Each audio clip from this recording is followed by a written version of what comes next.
Saudara, untuk mendalami sejumlah kemungkinan dan juga dugaan terkait dengan penyebab apa sesungguhnya kebocoran di titik mana yang kemudian menyebabkan salah satu perumahan mewah di Grand Polonia porak-poranda. Saya akan membahasnya bersama dengan Bapak Junjungan Pasaribu selaku Ketua Umum Asosiasi Tenaga Ahli Konstruksi Indonesia Sumatera Utara. Pak Junjungan, terima kasih sudah meluangkan waktunya, Pak. Pak Junjungan, saya ingin minta tanggapan Bapak terlebih dahulu bahwa kita tahu ledakan yang terjadi di salah satu rumah mewah di Grand Polonia ini berdasarkan data dari polisi dan juga PGN bersumber dari kebocoran gas.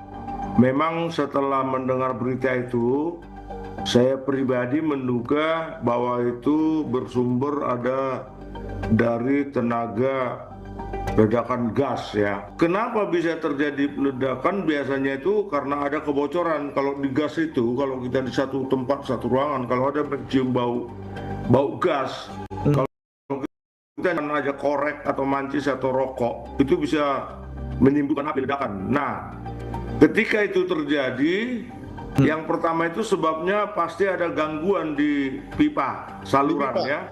Oke. Pipa saluran.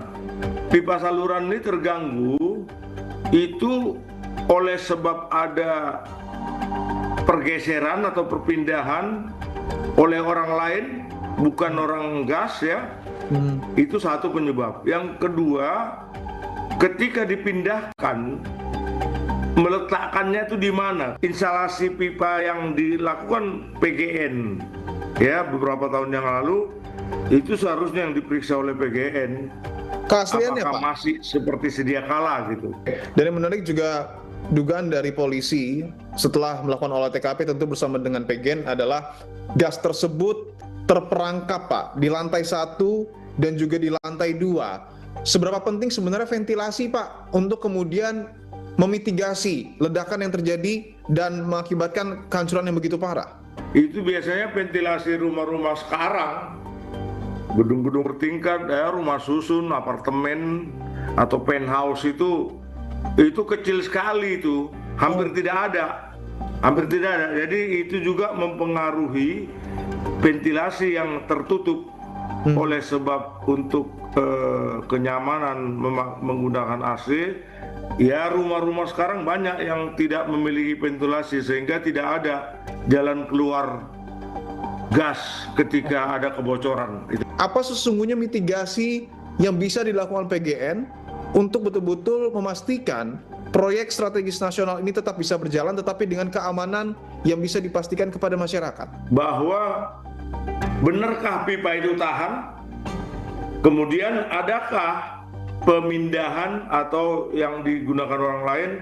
Itu PGN harusnya punya namanya as-built drawing, Pak. Jadi di satu rumah, listrik itu kalau kita beli rumah misalnya, atau kita membangun rumah itu ada diminta itu.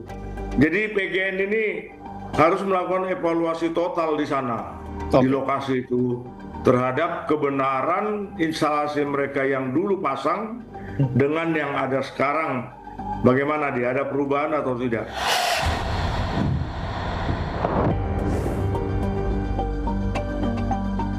Petaka maut di hunian mewah di jantung kota Medan menyisakan duka. Investigasi penyebab ledakan harus dilakukan secara cermat demi memastikan tidak kembali menjadi petaka.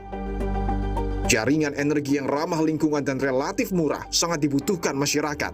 Namun keselamatan sebagai prioritas utama, setiap pihak perlu menjaga dan memitigasi agar tragedi serupa tak kembali terjadi. Saya Dipondro bahagia. Sampai jumpa minggu depan.